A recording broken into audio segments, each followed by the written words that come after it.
Getting a chance to cook with lots of different people is always fun. I cooked something similar to this years ago with Betty, and for whatever reason I was like, man, this sounds really, really good to make. I'm gonna show you guys lamb chops with a few little tips and tricks along the way, some stuff that we did not do before when Betty and I cooked together, but you guys are gonna love it. Let me show you how I like to do it.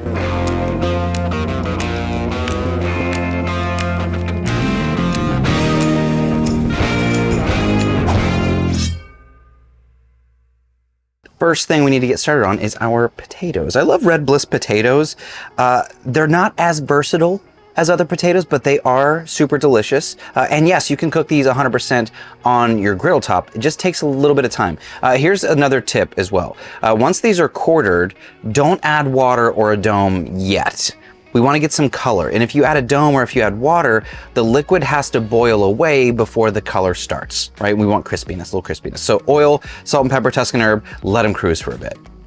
While those are cooking, let's go ahead and get to our sauce. This is very, very simple. I'm going with a bit of Duke's mayonnaise. We've got some Tuscan herb. Actually, I don't want this to be a recipe for you, right? You can add whatever you like. The trick here is to thin it out. I am using a bit of vinegar and lemon juice.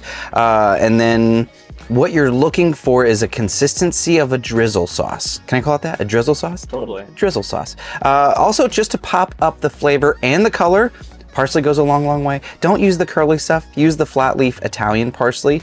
Chop it up nice and small and mix it in. Now, this sauce is incredibly versatile. It can go with a ton of stuff, but the vibrance, the brightness of this is it's gonna do wonders on the potatoes and the lamb. I don't cook asparagus that often, but when I do, it's gotta be fast and furious. So I'm gonna go ahead and prep these for later. I just like to cut them on a bias. You wanna cut off the rooty end because it gets really chewy rooty end.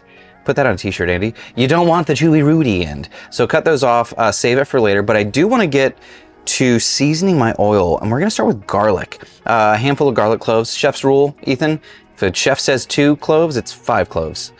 Do a bunch of cloves of garlic. Let's check on our potatoes before we go too much further. They're looking pretty good. They're not fully cooked yet.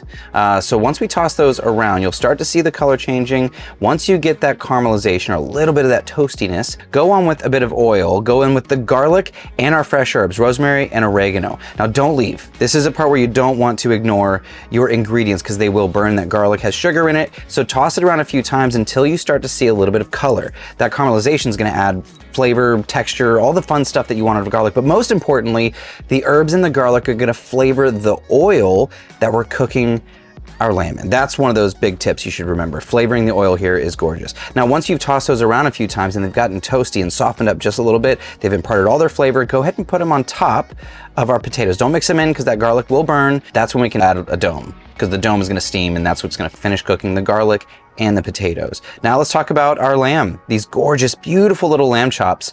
This is simple. Olive oil, salt and pepper, Tuscan herb.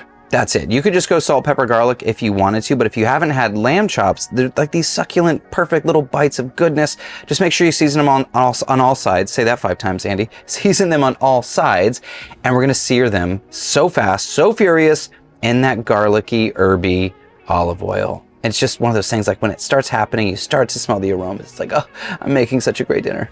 Once we flip, we see that color. Now it's time to add our asparagus. Throw those down in the garlicky, herby oil as well. Salt and pepper, if you want to, a little Tuscan herb, whatever seasoning you like. The trick here is fast and furious. No one likes a mushy vegetable, especially asparagus. They get mushy really, really quick, so go fast and furious.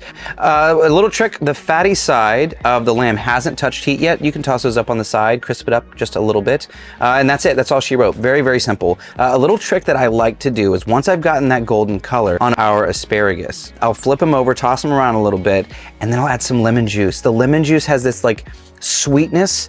It brightens everything up. It makes the asparagus taste more asparagus-y. More asparagus-y. Let's go ahead and start plating. Let's think about some plate architecture. I do want some height, so let's start with a base of our asparagus down the bottom. Then we can take some of those potatoes, kind of mohawk it down the middle, focusing on like creating layers so that when our lamb goes down, we've got a decent bit of height over the top. And then some of our drizzle sauce. I mean, this is one of those things, like nothing we did was difficult. Nothing was hard to find. There's no special ingredients. But when it comes together at the end, like that's a really fun, delicious, elegant dinner. Would you say, Andy? Absolutely. Do you like lamb? You know, I've never had a lamb chop. I'm excited. Buckle up, Buttercup. Let's get it.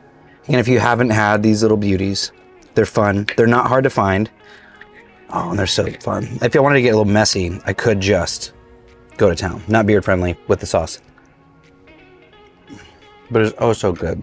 The lemon punch, so wonderful. Let's see how we did on this asparagus. I wonder if we can hear that crunch. A little bit of crunch there still. That's what you want. So, lamb, oh, one more thing. The garlic. Delicious, crispy, wonderful garlic. It's a good garnish. So the thing about making a dinner like this, obviously want to make sure the person likes lamb. Oh, Andy, you want to come try it? Here, I'll make you a piece. Potatoes are good. Here, Andy, I'll get you your own fork. Is that all right? Look at you.